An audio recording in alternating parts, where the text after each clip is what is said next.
Last class में हम लोग पढ़ रहे थे work energy and power. Work energy और पावर। तो वर्क एनर्जी और पावर का डेफिनेशन हुआ था कि वर्क किसे कहते हैं और पावर क्या होता है और एनर्जी क्या होती है और तीनों के बीच क्या रिलेशन होता है। ये बात हुई थी लास्ट क्लास में। तो अभी इससे आगे बात करनी है कि वर्क एनर्जी पावर का डेफिनेशन लास्ट क्लास में हो चुका है। उसमें कोई डाउट हो तो पूछिएगा, बता सकते हैं। डेफिनेशन हुआ था कि वर्क एनर्जी एंड पावर। तो वर्क का डेफिनेशन था एफ डॉट एस, यानी एफ एस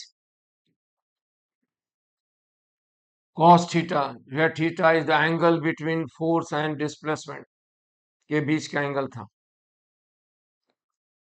उसके बाद एनर्जी की बात हुई थी, change in kinetic energy equal to total work done. Change in kinetic energy बराबर हुआ था total work done. Kinetic energy change is equal to total work done. यहाँ टोटल वर्क डन क्या होता है ये जानना है।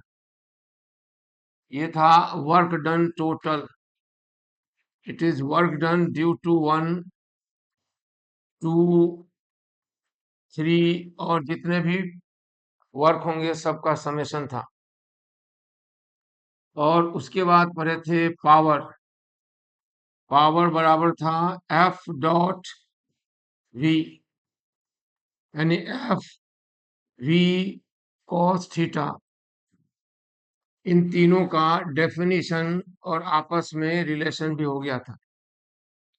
अब इससे आगे अगर यूनिट वेक्टर नोटेशन में फोर्स दिया है, डिस्प्लेसमेंट दिया है, तो उसका वर्क किस तरह निकालते हैं ये थोड़ा जानना है।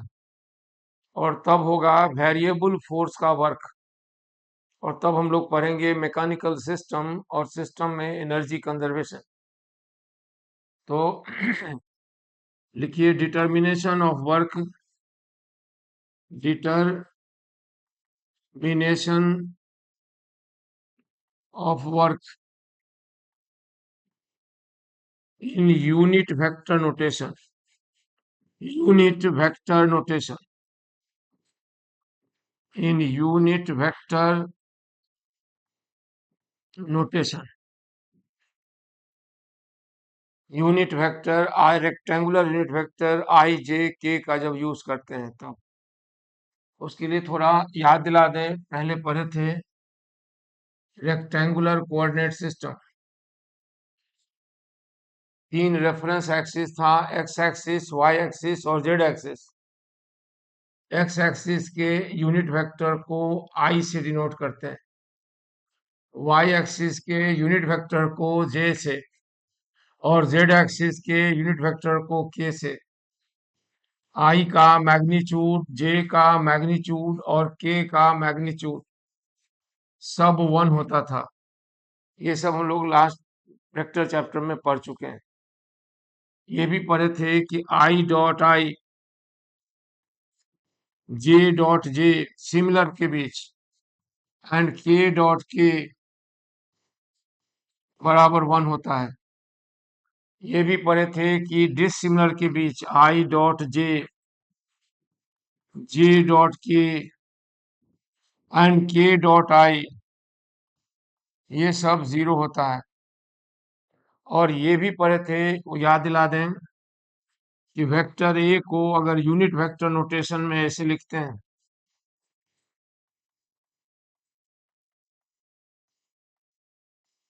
और वेक्टर बी को यूनिट वेक्टर नोटेशन में अगर इस तरह लिखते हैं,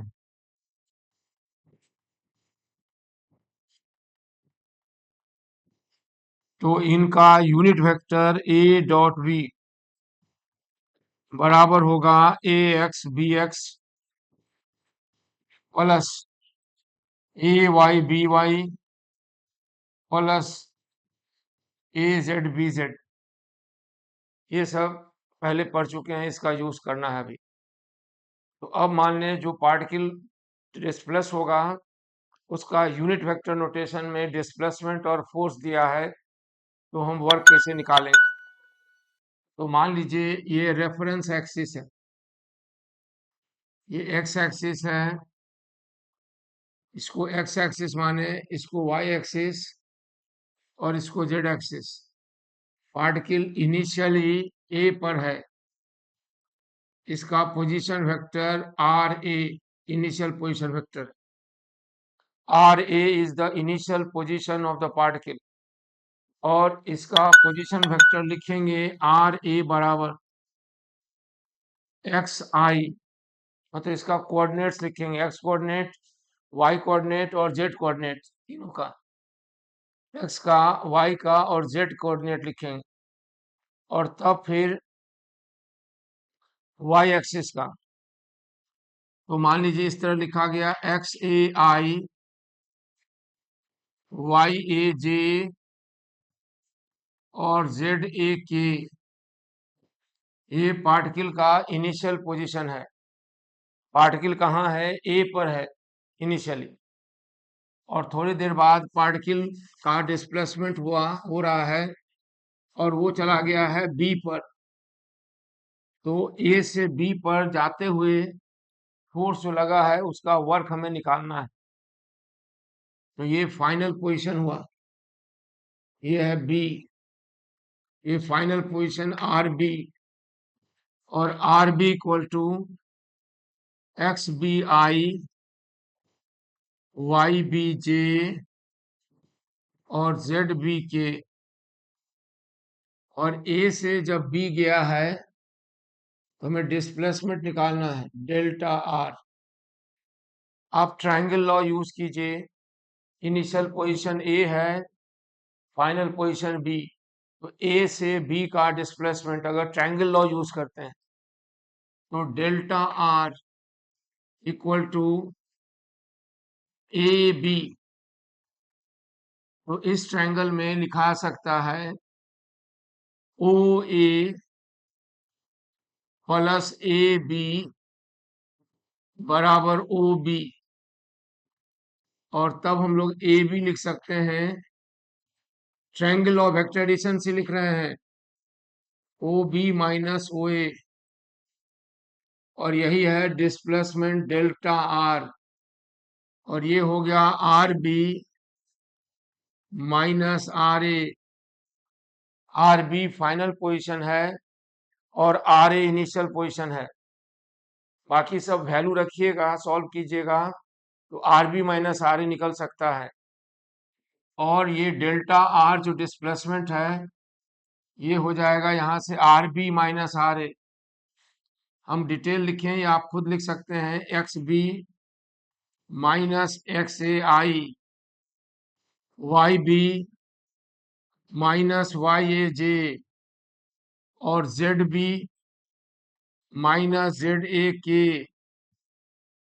इस तरह पार्टिकल का डिस्प्लेसमेंट हुआ यूनिट वेक्टर नोटेशन में, पार्टिकल का डिस्प्लेसमेंट हुआ ये यूनिट वेक्टर नोटेशन में, और इस पीरियड में अगर इस पर फोर्स लग रहा है और फोर्स भी यूनिट वेक्टर नोटेशन में, जैसे हो सकता है फोर्स बराबर हो एफ एक्स आई प्लस एफ वाई जे प्लस एफ जेड के, अगर ऐसा हो तो वर्क डन लिखा जाएगा F dot delta R, F dot delta R.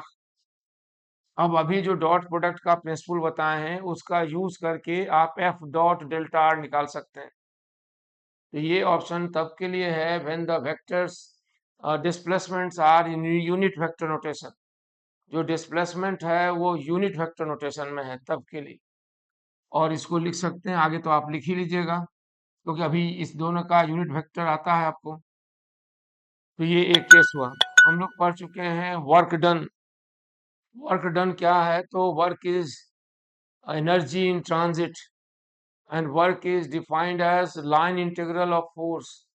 और हम एनर्जी निकाले थे, energy is equal to change in energy is equal to total work done. और एनर्जी का एक और डेफिनेशन दिए थे, integral sum of all the work that may have been done in bringing the particle from reference state to present state. Or power is rate of doing work when the power is defined as dot product of force and velocity. अब इसके बाद एक topic बचता है कि when the force varies with position, यानी जब बल स्थान के साथ बदलता हो तब हम वर्क कैसे निकालें, जहां थोड़ा इंटीग्रेशन की जरूरत होगी। तो उसके लिए थोड़ा रुक जाते हैं। रुकना इसलिए है कि आप न्यूमेरिकल्स प्रॉब्लम अटेम्प्ट करें और तभी आगे कुछ बात करनी चाहिए। बिना न्यूमेरिकल्स के थ्योरी पढ़ने से कोई फायदा नहीं। एससी वर्मा की बुक से भी अटेम्प्ट कर सकते हैं और मैसेज करेंगे, हम सब प्रॉब्लम्स बता दें, जो भी दिक्कत आएगी। ठीक है, और किसी बुक से है तो उसका फिर उसकी फोटो व्हाट्सएप पर भेजिए और फिर हम बता सकते हैं। तो यहाँ देखिए,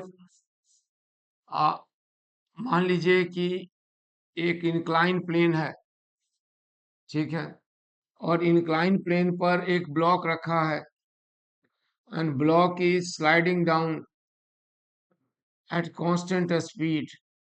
इसकी स्पीड कांस्टेंट है, ठीक है, और यहाँ पर फ्रिक्शन का वैल्यू 0 नहीं है, लेकिन दिया हुआ नहीं है कि कितना है। तो आपको पता लगाना है work done due to friction. Displacement का वैल्यू मालूम है, ये एंगल जो है ये 30 डिग्री है और ये हाइट जो है h बराबर 5 मीटर है, लेकिन फ्रिक्शन का वैल्यू नहीं दिया है, बस ये दिया है कि फ्रिक्शन है। तो फ्रिक्शन जब दिया हुआ है, फ्रिक्शन का वैल्यू नहीं मालूम है, तो हम कैसे निकालेंगे कि कितना वर्क हुआ फ्रिक्शन का? यानी आपके पास एक इंफॉर्मेशन है कि there is an incline plane, ये भी इंफॉर्मेशन है द प्लेन इज रफ, और ये भी इंफॉर्मेशन है block is sliding down and sliding down with constant speed, और ग्रेविटी ऑन है। तो वर्क डन निकालना है ड्यू टू फ्रिक्शन। ग्रेविटी का वैल्यू मालूम है, मास भी दिया हुआ है 2 kg, और कोफिशिएंट ऑफ फ्रिक्शन नहीं मालूम है। यहाँ पर हम ऐसे सोचेंगे कि हमें वर्क निकालना है फ्रिक्शन का।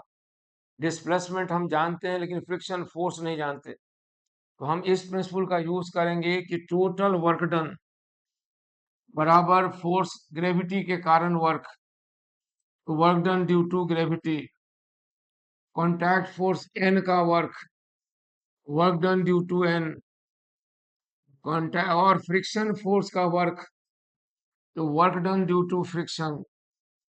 ये तीनों वर्क को जोड़ कर आया टोटल वर्क डन, और ये टोटल वर्क डन बराबर है चेंज इन काइनेटिक एनर्जी, और काइनेटिक एनर्जी चेंज बराबर है final energy minus initial energy. और फाइनल एनर्जी और इनिशियल एनर्जी स्पीड पर डिपेंड करता है, और हाफ एम वी स्क्वायर और हाफ एम यू स्क्वायर दोनों बराबर है स्पीड, इसलिए यहाँ पर फाइनल एनर्जी और इनिशियल एनर्जी सेम ही हो जाएगी। Half M V square minus half M U square, तो ये बराबर होगा 0। एक इक्वेशन यहाँ से आया कि टोटल वर्क डन बराबर चेंज इन काइनेटिक एनर्जी, और kinetic energy change speed change, और स्पीड कांस्टेंट है इसलिए काइनेटिक एनर्जी में कोई चेंज नहीं आएगा, तो हो गया 0। अब यहाँ एन और डिस्प्लेसमेंट के बीच का एंगल ये दोनों 90 डिग्री है, तो work done due to N is always 0। ये क्वेश्चन नंबर 2। ग्रेविटी और डिस्प्लेसमेंट के बीच का एंगल देखिए, ये एंगल थीटा है और ग्रेविटी इस डायरेक्शन में और डिस्प्लेसमेंट इधर है, तो ग्रेविटी और डिस्प्लेसमेंट के बीच कितना एंगल है? 90 माइनस थीटा, तो work done due to gravity बराबर हो जाएगा M G S cos 90 minus theta. और एस का वैल्यू कहाँ से लाएंगे? ये जो राइट एंगल ट्रायंगल है ना, वहां से एस निकालेंगे। तो एस बराबर हो जाएगा, एस बराबर निकलेगा कैसे, तो यहाँ लेते हैं साइन थीटा। साइन थीटा मतलब 30 डिग्री बराबर होगा एच बाई एस। एस बराबर हो गया H divided by sine theta. ये क्वेश्चन नंबर 3। अब आपके पास एक इक्वेशन 1 है, टोटल वर्क डन बराबर चेंज इन काइनेटिक एनर्जी। एक इक्वेशन 2 है, work done due to N equal to 0। और एक इक्वेशन नंबर 3 है कि एस बराबर एच बाई साइन 30। अब तीनों का हिसाब कर लीजिए। थर्ड से वैल्यू रखिए ग्रेविटी में, और ग्रेविटी से वैल्यू आप वहां रख सकते हैं। एन का वैल्यू और ग्रेविटी का वैल्यू और फ्रिक्शन निकालना है। तो इस तरह ये फर्स्ट इक्वेशन से पता कल चल गया, फर्स्ट और सेकंड से, कि फ्रिक्शन का वर्क डन ग्रेविटी के वर्क के निगेटिव के बराबर होगा। और इसको लिख सकते हैं माइनस एम जी एस साइन थीटा। यही हुआ work done due to friction.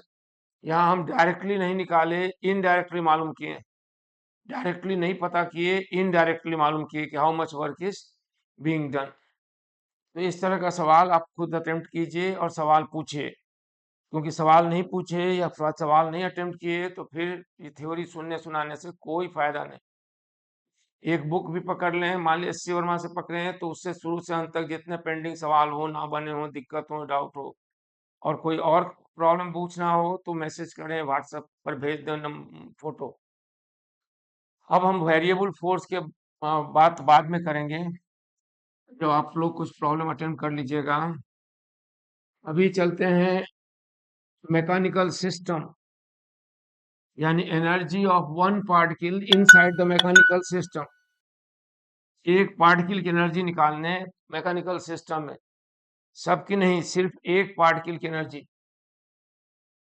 हाँ बताइए, एक पार्टिकल की एनर्जी निकालनी है मैकेनिकल सिस्टम में, तो कैसे निकलेगा? सिंगल पार्टिकल, एक पार्टिकल की, सबकी नहीं।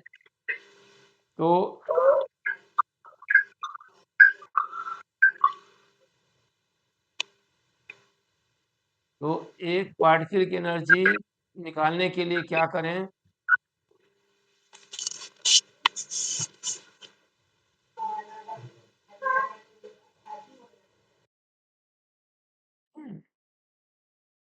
तो सबसे पहले निकालते हैं। देखिए, मैकेनिकल सिस्टम किसको कहते हैं? मैकेनिकल सिस्टम, ठीक है, मैकेनिकल सिस्टम किसको कहेंगे?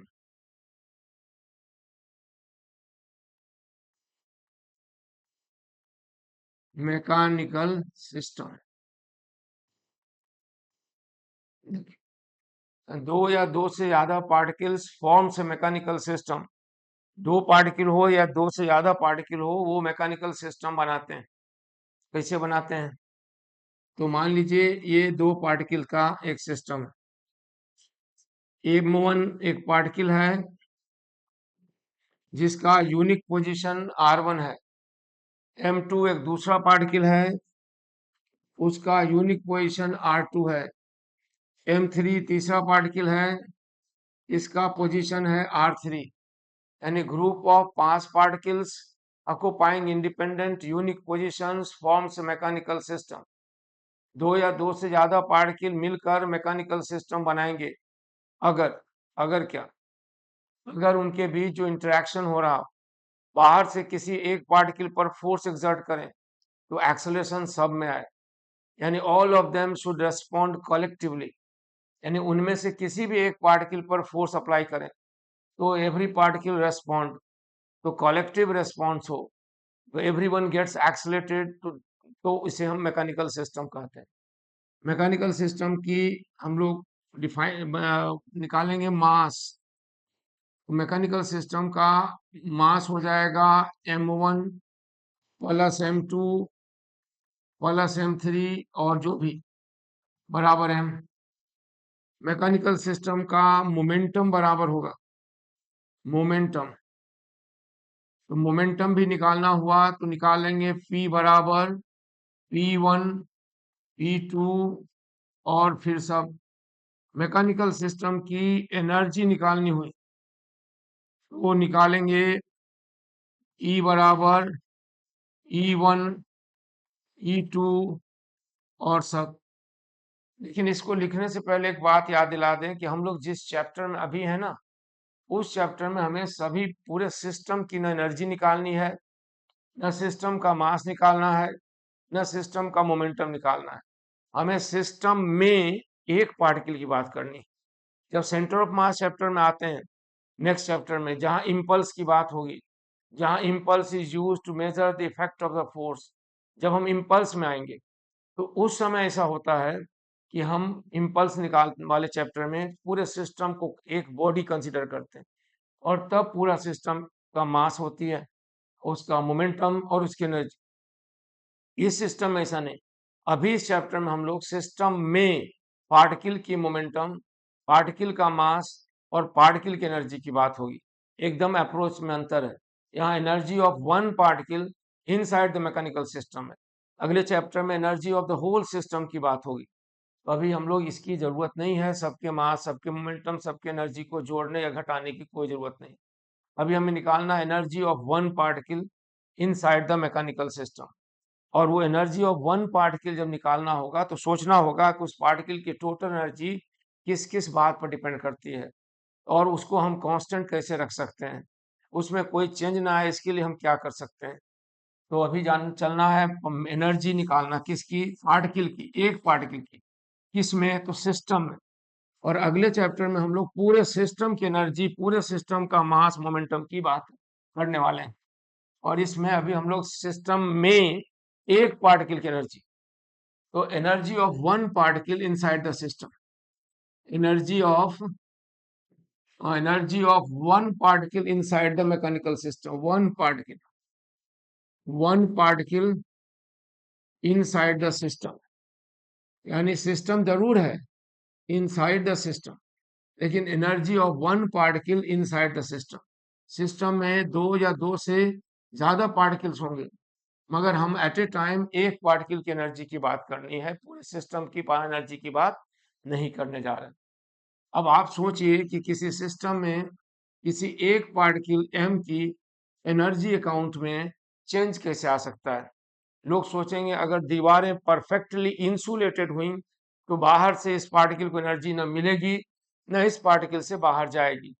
यानी इसकी बाउंड्री को परफेक्टली इंसुलेट कर दें तो एनर्जी कांस्टेंट रह सकती है, ऐसा हमारे सोचने में बनता है। Boundary should be perfectly insulated, perfect insulation. लेकिन याद रहे कि कोई भी बात परफेक्ट नहीं होता और इंसुलेशन भी परफेक्ट नहीं हो सकता। तो फिर दूसरे उपाय, इस पार्टिकल को जिस सिस्टम में है उसको सराउंडिंग से एकदम अलग थलग कर दें। यानी system should be, particle should be isolated, particle को हम लोग परफेक्टली आइसोलेट करें। ये दोनों बातें संभव नहीं है, दोनों बातें संभव नहीं। न ही हम किसी सिस्टम को परफेक्टली इंसुलेट कर सकते, न ही किसी सिस्टम को परफेक्टली आइसोलेट कर सकते हैं।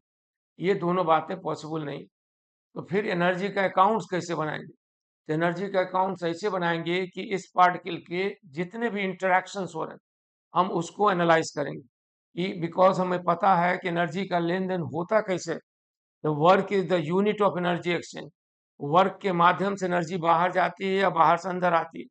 और वर्क तभी होता है जब फोर्स एक्सर्ट होता है, और फोर्स तभी लगता है जब इंटरेक्शन होता है, और इंटरेक्शन तभी होता है जब कोई और पार्टिकल हो, वो और पार्टिकल सिस्टम के अंदर रहे चाहे सिस्टम से बाहर रहे। इसलिए for applying the principal of conservation of energy of one particle, any one particle inside the system, the focus should be on the nature of interactions in which particles gets involved rather than isolation of the system or insulation of the boundary। हमारी ये भाषा समझे या नहीं समझे? System के अंदर किसी एक पार्टिकल की कुल एनर्जी कांस्टेंट रहेगी या नहीं रहेगी, रखना है अगर हमें, तो हमारा फोकस इस पर नहीं होना चाहिए कि सिस्टम की बाउंड्री कितनी इंसुलेटेड है, इस पर भी नहीं होना चाहिए कि सिस्टम अपने सराउंडिंग से कितना आइसोलेटेड है, क्योंकि ये दो बातें परफेक्टली पॉसिबल ही नहीं है। तो हमारा फोकस कहाँ होना चाहिए? हमारा फोकस होना चाहिए on the number of interactions in which particle gets involve and also on the nature of interaction. कौन कौन से इंटरेक्शंस हो रहे हैं इन पर, और किस किस तरह के इंटरेक्शंस हो रहे हैं इन दोनों बातों पर डिपेंड करता है इंटरेक्शन के बारे में। तो हम whenever you have to apply the law of conservation of energy, यानी ऊर्जा संरक्षण सिद्धांत को अप्लाई करना है on any particle, you should study the nature, the number of interactions rather than insulation or isolation of the system। तो चलिए nature of interaction कितने कितने तरह के हो सकते हैं, क्योंकि इंटरेक्शन है तो फोर्स है तो वर्क है, और वर्क है तो एनर्जी का एक्सचेंज है। इसलिए फोकस यहाँ है कि how many type of interactions particle may get involve with the surrounding. उसमें पहला इंटरेक्शन है वो how many independent type of interaction हो सकते हैं। तो पहला एक्सटर्नल इंटरेक्शन फिर से हम सुना दें, हम लोग चले हैं principle of conservation of energy of one particle rather than system, नहीं, of one particle inside the system. और हमारा फोकस है कि एक पार्टिकल की कुल एनर्जी कांस्टेंट कैसे बनाई जा सकती है। तो उस एनर्जी को कांस्टेंट बनाने का एक ही रास्ता है, वो रास्ता क्या है कि उसमें बाहर से जितने भी इंटरेक्शंस हो रहे हैं सराउंडिंग से किसी उन सब का वर्क अलग अलग निकाल लें, क्योंकि हम इन सब इंटरेक्शंस को रोक नहीं सकते। तो पहला है एक्सटर्नल इंटरेक्शन,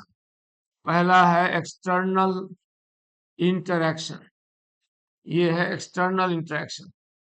इसमें जो वर्क होता है वो वर्क डन एक्सटर्नल का, यानी एक पार्टिकल अंदर है और एक पार्टिकल बाहर है, तो इन दोनों के बीच इंटरेक्शन हो, अट्रैक्शन हो या रिपल्सन हो, और उस फोर्स के कारण जो वर्क होता है उसे एक्सटर्नल इंटरेक्शन कहते हैं।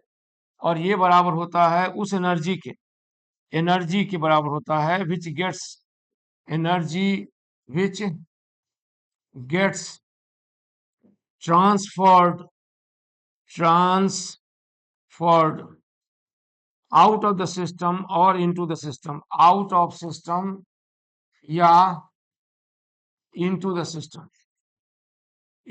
सिस्टम।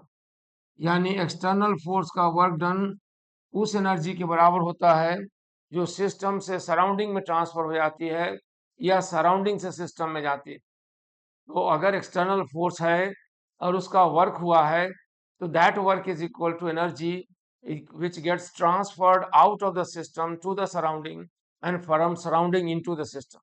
ये एक टाइप का फोर्स हो। अब बाकी दो में एक होता है कंजर्वेटिव इंटरेक्शन और दूसरा होगा non conservative interaction. Conservative interaction and non conservative interaction, a particle may get involved in three independent type of interaction। One is called external interaction, the interaction between two particles where one belongs to the system and other is outside। and दूसरा कहलाता है external non conservative interaction. Non conservative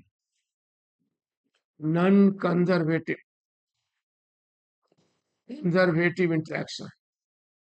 तो non conservative interaction के बारे में सोचिए क्या कह रहे हैं। नॉन कंजर्वेटिव इंटरेक्शन का एग्जांपल देखिए, एक सरफेस है और इस पर कोई ब्लॉक स्लाइड कर रहा है और स्लाइड करते हुए ये ए से बी को जाता है। तो जब ये ए से बी को जाता है तो एस डिस्प्लेसमेंट होता है, और एस डिस्प्लेसमेंट किधर हुआ है तो राइट साइड डायरेक्शन में हुआ है, और इस पर फ्रिक्शन फोर्स लग रहा है, वह किधर लगेगा तो लेफ्ट वार्ड डायरेक्शन।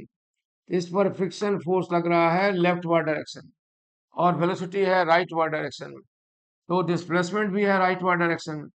तो ए से बी तक जाने में इस फ्रिक्शन फोर्स के कारण जो वर्क होगा वह बराबर होगा m G S cos 180 degree, यानी ये बराबर होगा minus mu m G S.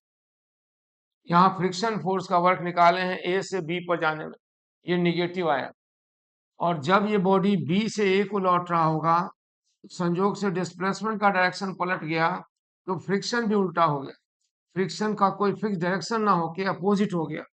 तो अब की बार जब बी से ए पर आएंगे तब वर्क डन कितना होगा, एक बार फिर से वही वर्क डन होगा म्यू एम जी एस निगेटिव। इसका मतलब पार्टिकल ए से बी पर गया और फिर बी से ए पर आया, डिस्प्लेसमेंट तो जीरो हो गया लेकिन टोटल जोड़े तो वर्क डन जीरो नहीं हुआ, टोटल जोड़े तो वर्क डन 0 नहीं हुआ। देखिए, जाने में भी वर्क हुआ है और आने में भी। डिस्प्लेसमेंट पर डिपेंडेंट ना हुआ वर्क, पाथ डिपेंडेंट हो गया, डिस्टेंस डिपेंडेंट।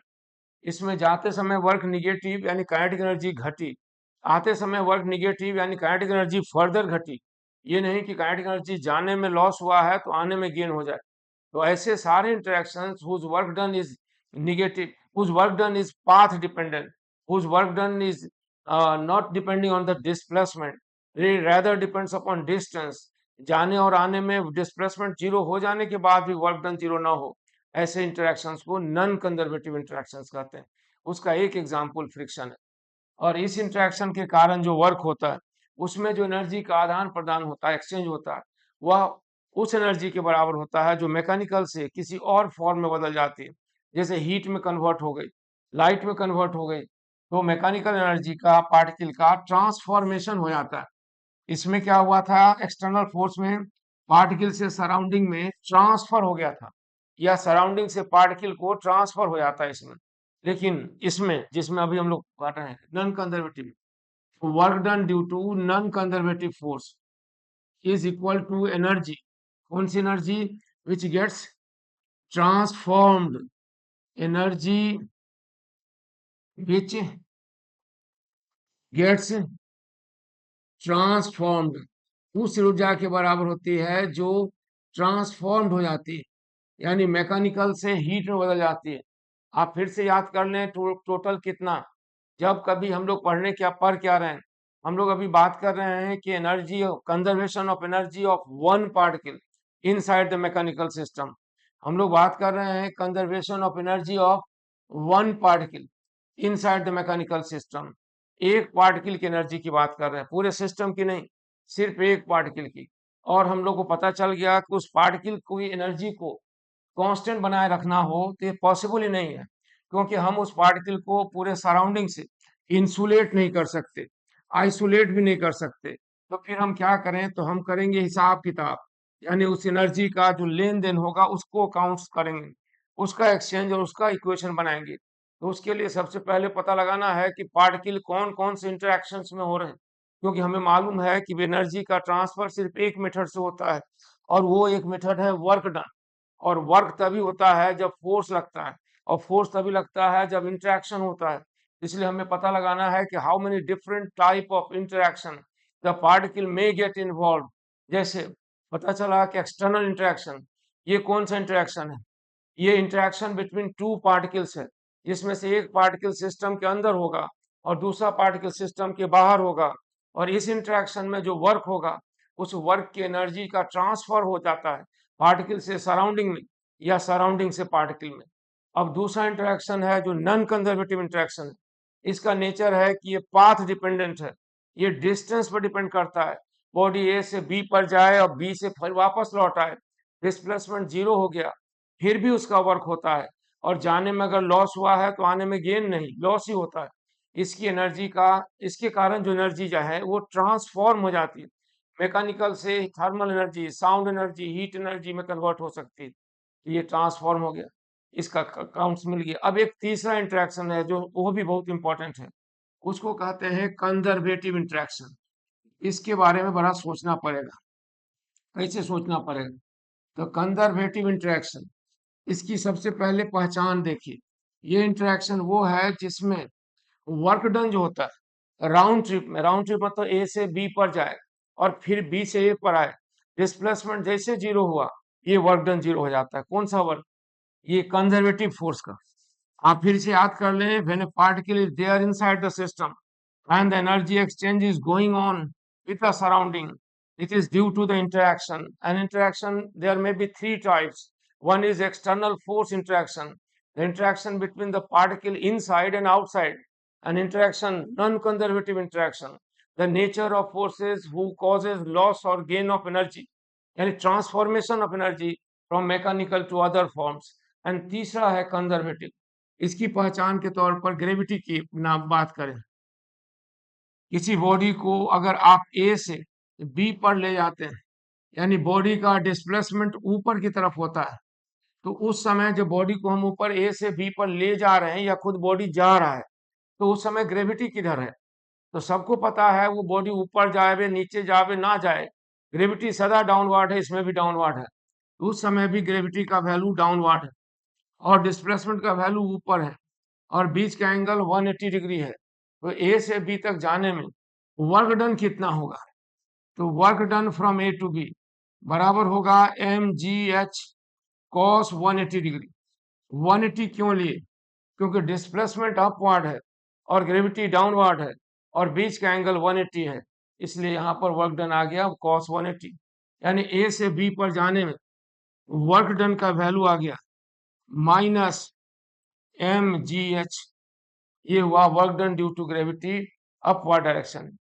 और अगर हम जो वापस लाते हैं ऊपर से नीचे वापस लाते हैं यानी बी से ए की तरफ, तो बी से ए की तरफ हो गया mg डाउनवर्ड और डिस्प्लेसमेंट भी डाउनवर्ड, तो वर्क डन बी टू ए बराबर mgh cos 0 डिग्री। अब इसमें देखिए, जब हम ए से बी पर ले जा रहे थे तो वर्क डन निगेटिव आया था, जब बी से ए पर आए तो वर्क डन पॉजिटिव आ गया, तो वर्क डन आ गया mgh। अब जाने में वर्क डन माइनस mgh, आने में वर्क डन प्लस mgh, और दोनों जोड़ दें तो कितना वर्क आया? तो टोटल वर्क डन आ गया 0। यही इस इंटरेक्शन की पहचान है कि work done due to conservative force during closed path during round trip is always 0. And when a body is displaced from A to B and returns again to the B to A, the work is done due to conservative force in the forward journey A to B and return journey. Total sum should be and must be always 0. तो इस पहले वाले case में external force के कारण work होता हुआ, उसमें अगर पार्टिकल ए से बी पर गया और उसकी एनर्जी घट गई, तो इस लॉस को एक्सप्लेन कर सकते हैं, energy may have been transfer to the outside.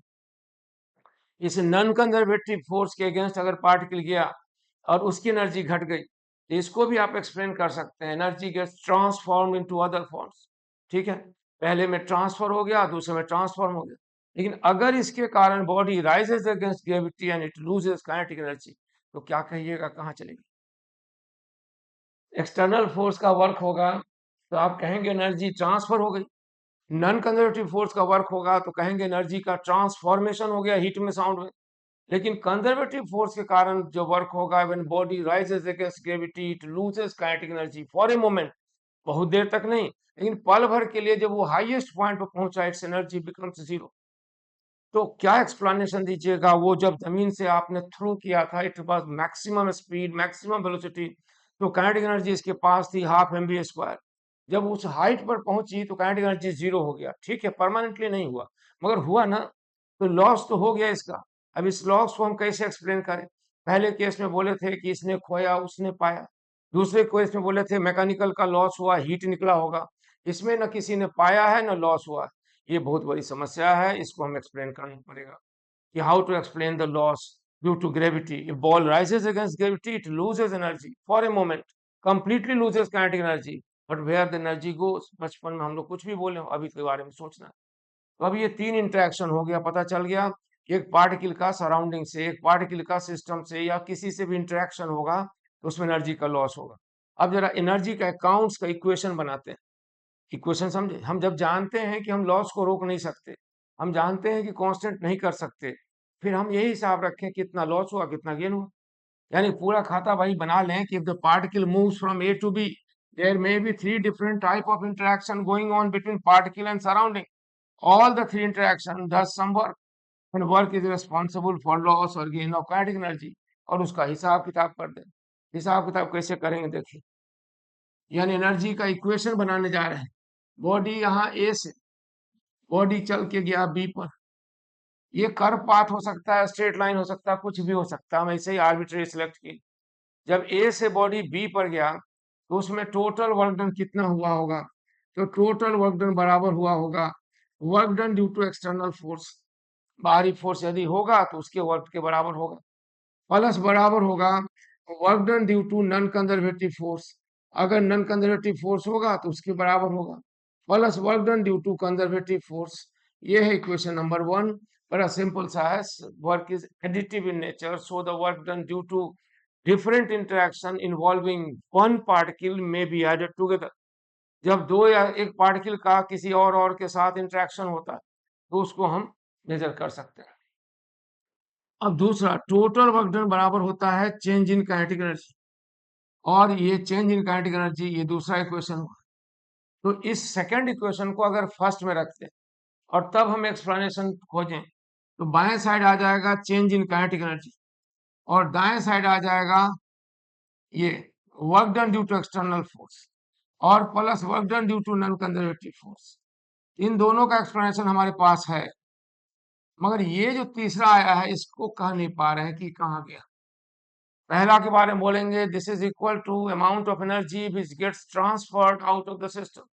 Second के बारे में बोलेंगे ये equal to amount of energy which gets transformed. यह वह ऊर्जा है जो पार्टिकल से सराउंडिंग में स्थानांतरित हो गई, और ये वाली वो ऊर्जा है जो मैकेनिकल से हीट में साउंड में कन्वर्ट हो गई। मगर ये वाली कौन सी एनर्जी, इसका खाता भी नहीं बना पा रहे। इसी को हमें एक्सप्लेन करना है, ये कौन सी एनर्जी है, ये कहाँ चली जाती है। तो बोले कि बॉल जब राइज करता है तो ये लूज कर जाता है, मगर घबराने का नहीं, जब लौटता है तो फिर गेन कर जाता है। तो ये तो कोई बात नहीं कि गया तो खो गया, आया तो लौट आया, आ गया ना, अरे आ गया तो ठीक है, मगर उस वक्त जब लॉस हुआ था तो इसके काउंट से निकल के किसके काउंट में गया था, क्योंकि एनर्जी तो किसी न किसी पार्टिकल की होती है ना, हवा में बीच में खाली जगह पर नहीं हो सकती। It is always associated with particle. If m1 loses who gains, if m1 gains who loses. ये लॉजिकल एक्सप्लेनेशन मांगता है। पहले का हम लोग बड़ा आसान कर दिया, इसने खोया बाहर वाले ने पाया। दूसरे का भी आसान हो गया कि काइनेटिक एनर्जी लॉस हुआ तो मैकेनिकल खत्म हुआ, हीट साउंड निकल गया। मगर इसमें नहीं कुछ कर पाते कि ये जो इसने खोया उस पल के लिए उस वक्त वो एनर्जी कहाँ चली गई। इसी को एक्सप्लेन करना है एक अलग, तब हम इस इक्वेशन को ठीक से लिख पाएंगे। नहीं तो ये इक्वेशन में ये दो बातें तो ठीक है, तीसरे का कोई एक्सप्लेनेशन नहीं दे पा रहे। Where the energy goes, of course it returns, but थोड़ी देर के लिए गई तो कहाँ। इसके लिए हम लोग को एक नया कंसेप्ट समझना है, उसको कहते हैं theory of field interaction. The interaction between two particle is defined as interaction between field and surrounding. Theory of field interaction, इस बात को आपको फिर एक बार इस प्रॉब्लम को रिपीट करते हैं, थ्योरी समाधान आज हो या ना हो। एक एग्जाम्पल देखिए, यहाँ पर एक पॉजिटिवली चार्ज पार्टिकल ए और यहाँ पर एक निगेटिवली चार्ज पार्टिकल है बी, और स्कूल में पढ़े हैं कि पॉजिटिव निगेटिव आवेश या पार्टिकल के बीच अट्रैक्शन होता है। तो इनके बीच अट्रैक्शन होगा और अट्रैक्शन होने लगा, ए ने बी पर फोर्स लगाया और बी ने ए पर फोर्स लगाया, बाहर से किसी ने किसी पर फोर्स नहीं लगाया। तो इस थोड़ी देर बाद हम चेक किए तो पता चला इसके स्पीड v1 हो गई और ये भी पता चला कि इसकी स्पीड v2 हो गई। तो एनर्जी की बात करेंगे तो half m1v1 square plus half m2v2 square, ये है फाइनल एनर्जी, और इनिशियल एनर्जी है 0। अब इसका जवाब क्या दीजिएगा। इनिशियल काइनेटिक एनर्जी 0 है और फाइनल काइनेटिक एनर्जी इतनी है। इसने खोया ए ने, नहीं ए ने भी पाया, बी ने खोया, नहीं बी ने भी पाया, तो ए ने भी गेन किया, बी ने भी गेन किया, तो खोया किसने। और जब खोए का हिसाब नहीं तो पाए का हिसाब कैसे दें। अगर ऐसा होता कि ए और बी के बीच अट्रैक्शन रिपल्सन होने से ए की काइनेटिक एनर्जी घट जाती और बी की बढ़ जाती तो हिसाब अकाउंट्स बराबर था, इसने लूज किया उसने गेन किया, एनर्जी इज कंजर्व। लेकिन यहाँ तो ए ने भी गेन किया और बी ने भी गेन किया, no one loses everyone gains, तो अकाउंट्स तो गड़बड़ हो गया ना, एनर्जी क्रिएट हो गई। समझे समस्या, इसलिए इसमें समस्या है, इसका समाधान चाहिए। इसी तरह का एक और सिचुएशन सोचिए, क्या सिचुएशन है कि, और सिचुएशन ये है कि देयर आर टू पार्टिकल्स, मान लो एक ए है और दूसरा बी है, दो पार्टिकल, ठीक है। और ये जो पार्टिकल है ये भी पॉजिटिवली चार्ज है, ये इधर जा रहा था v1 से, और ये भी पार्टिकल पॉजिटिवली चार्ज है और उधर जा रहा था v2 से। दोनों के बीच रिपल्सन हुआ। रिपल्सन क्यों हुआ ये आप जान रहे हैं, दोनों के बीच रिपल्सन हुआ।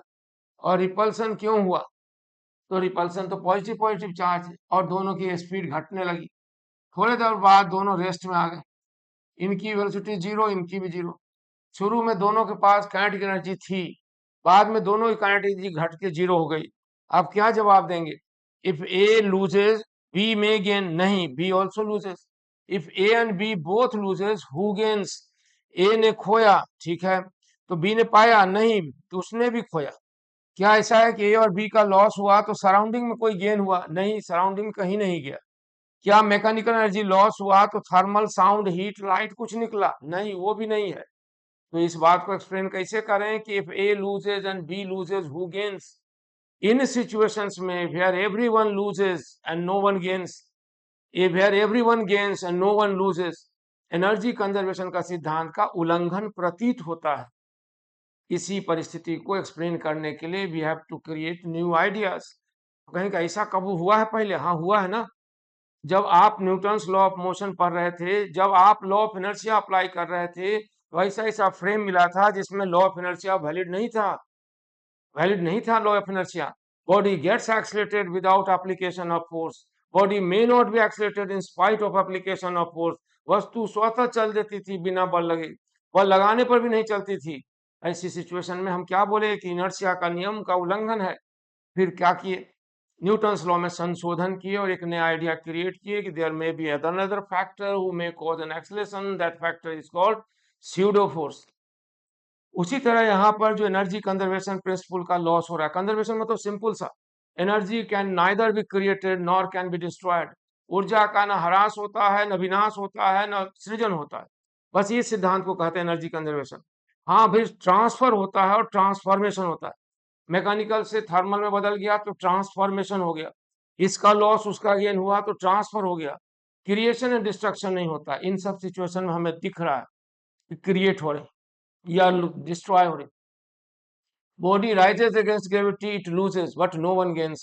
Mechanical energy gets lost, thermal and chemical is not created. यहाँ लगता है कि एनर्जी का विनाश हो गया।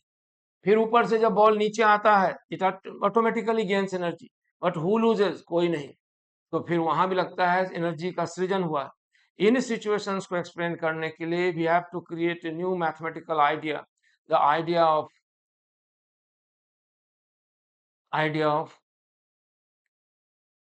field interaction. The interaction occurs not between the two particles. Rather, interaction is there. A particle is lying inside the field of another particle. हम और सूरज के बीच इंटरेक्शन नहीं हो रहा है। सूरज के ल्यूमिनस फील्ड में हम पाए जाते हैं, हम पर उसका इफेक्ट पड़ रहा है। वहां पर चूल्हा है, उससे गर्मी निकल रही है, हम और चूल्हा के बीच थर्मल इंटरेक्शन नहीं चल रहा है। चूल्हा के चारों तरफ एक प्रभाव क्षेत्र है चूल्हे का, और उसमें हम as a body sensitive to thermal radiation बैठे हैं। इनकम्प्लीट एक चेंज आ रहा है, थोड़ा सोचिए। अब तक हम लोग डिस्कस करने उठते रहते थे, there are two particles A and B, they are involve in interaction, A exert a force on b, b exert a force on a gets accelerated, b should also get accelerated in opposite direction, ऐसा ऐसा करते थे। अब बदलाव लाने वाले हैं कि when a body is lying near the earth, it is not being directly interacting with the earth, rather there is a field in the surrounding of earth, and everyone having mass is sensitive to field, so it gets experience force।